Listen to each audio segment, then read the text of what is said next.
para que você e eu pudéssemos estar aqui hoje. E a nossa recompensa é a salvação. E em breve Jesus virá para buscar a sua igreja. Então não desanime da cruz, não. Por mais que ela esteja pesada, difícil de carregar, momentos difíceis estamos. Brevemente toda luta terá fim. E este povo perseguido vai subir. Se já chegamos até aqui,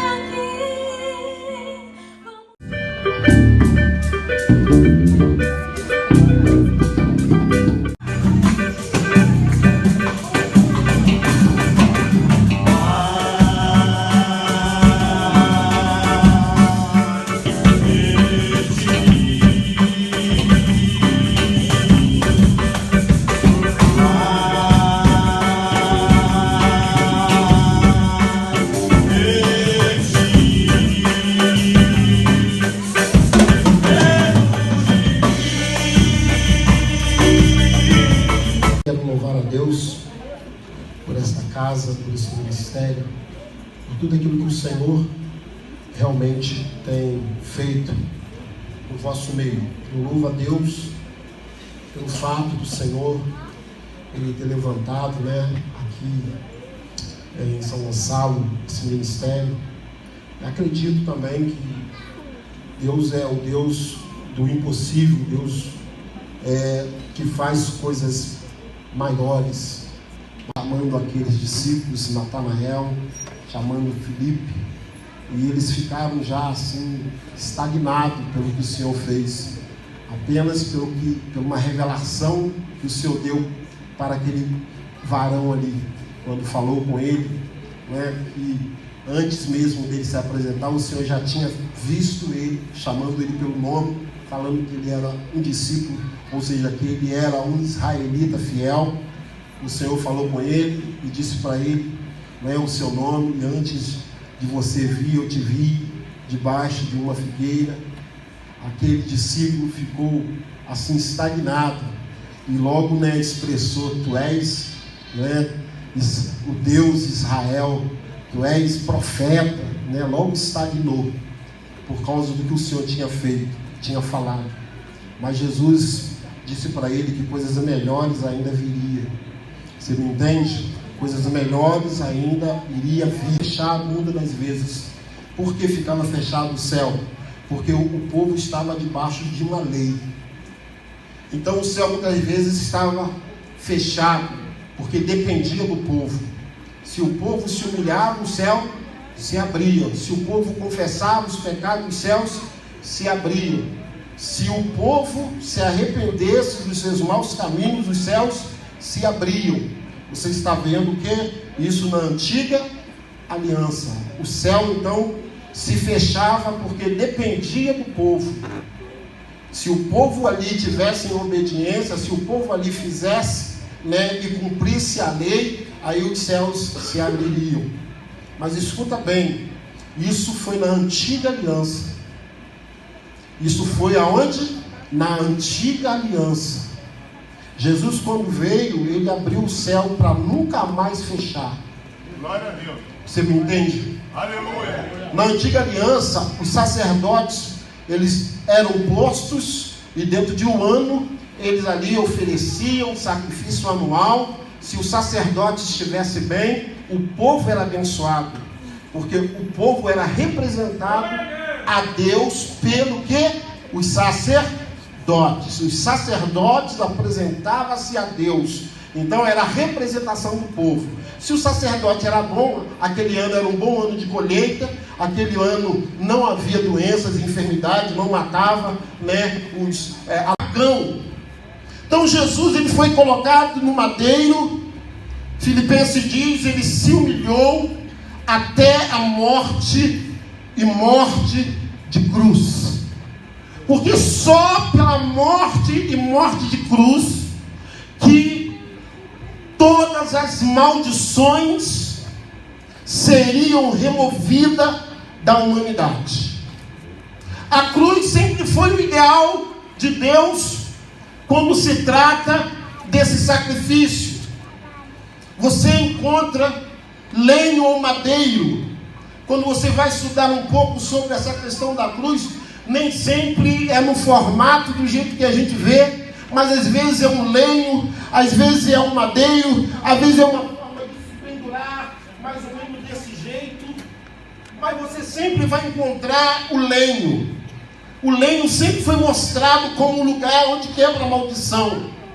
Você lembra quando o povo saiu do Egito? Eles acessaram o lugar, o povo falou que estava com sede para Moisés. E Moisés, Senhor, não tem água aqui, não é? E a água então brotou da rocha e o povo bebeu a água da rocha. Ali estava falando de Cristo, amém? Passando-se mais um tempo, o povo se encontra também com sede e chega num lugar chamado, um local onde tinha um rio, onde tinha um lago chamado Mara. E aquele, ela já existia.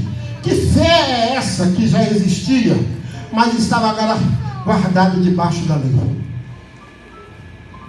Eu não quero tomar muito tempo, pastor.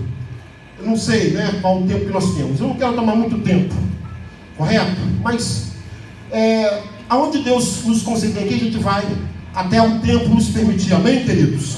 Amém. Mas escuta bem, havia uma fé que tinha que se manifestar, e essa fé já existia. Só que essa fé, ela precisava se manifestar. A lei agora estava guardando essa fé. Eu quero dividir em 2 tempos esse período de graça que nós vivemos hoje. Existe uma graça que foi manifesta antes da lei, e existe uma graça que se manifestou depois da lei. Nós vamos encontrar isso no texto. Uma graça que se manifestou depois da lei. Escuta bem, Abraão, a ele foi revelado o Evangelho. E qual foi o Evangelho que foi revelado a Abraão?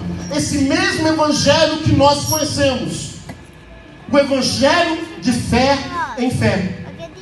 Amém? É o Evangelho da fé que nós conhecemos.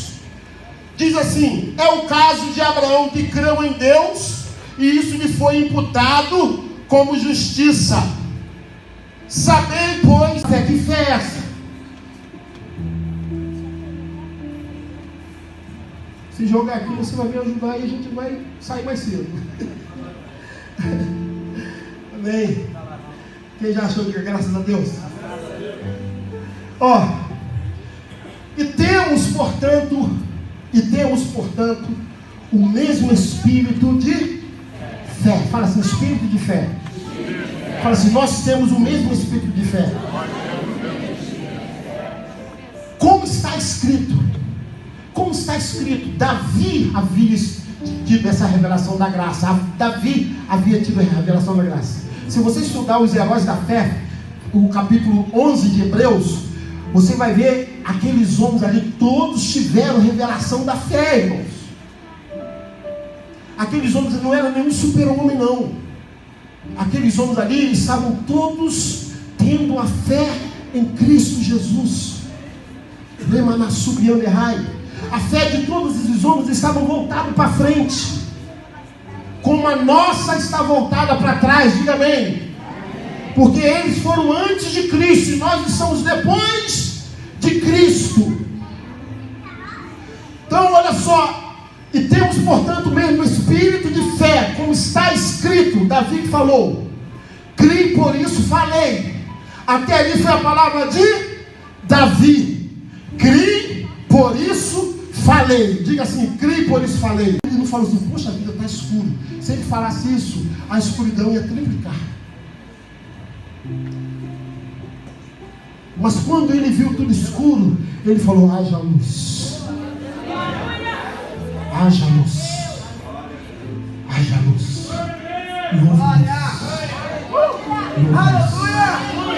E houve luz. E houve luz.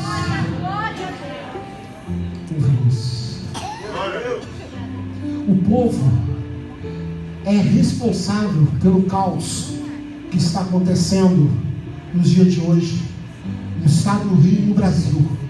Você sabia disso? O povo é responsável por esse caos. Porque o povo mete o pau. O povo fala. Quando fala, gente, você fala de mim que sou pastor? Se fala de mim que sou pastor,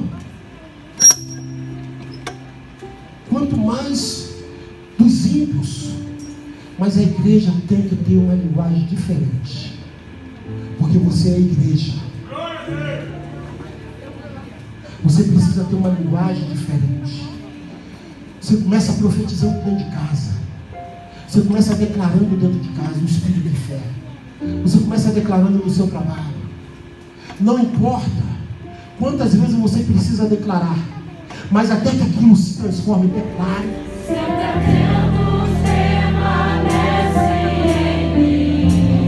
Parece em mim. Os olhos dele estão em mim. Tem gente que tem medo do olho de Deus. Não tem medo. Ele olha para você com misericórdia, porque ele vê Jesus. Não tenha medo. Não tenha medo. Ele está olhando para você com amor e carinho. Posso até chorar, mas a alegria vem de manhã. Deus de perto, também de longe, nunca mudaste. Tu és fiel. Levanta sua mão. Criança, Deus de promessas, Deus que não é homem pra mentir. Tudo pode passar, tudo pode mudar, mas a palavra vai se cumprir.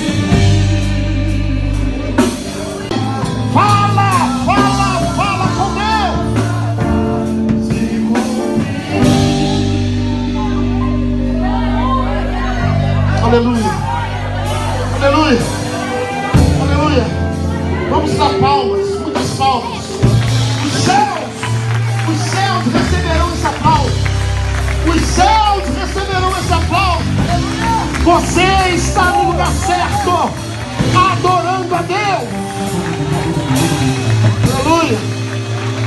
Fala assim com Deus, junto com o pastor. Senhor Jesus, nesta noite me é declarada a tua palavra. Criei, por isso falei. Cremos também, por isso falamos. Toda circunstância, toda situação, ventos contrários serão mudados, será transformado em bênção.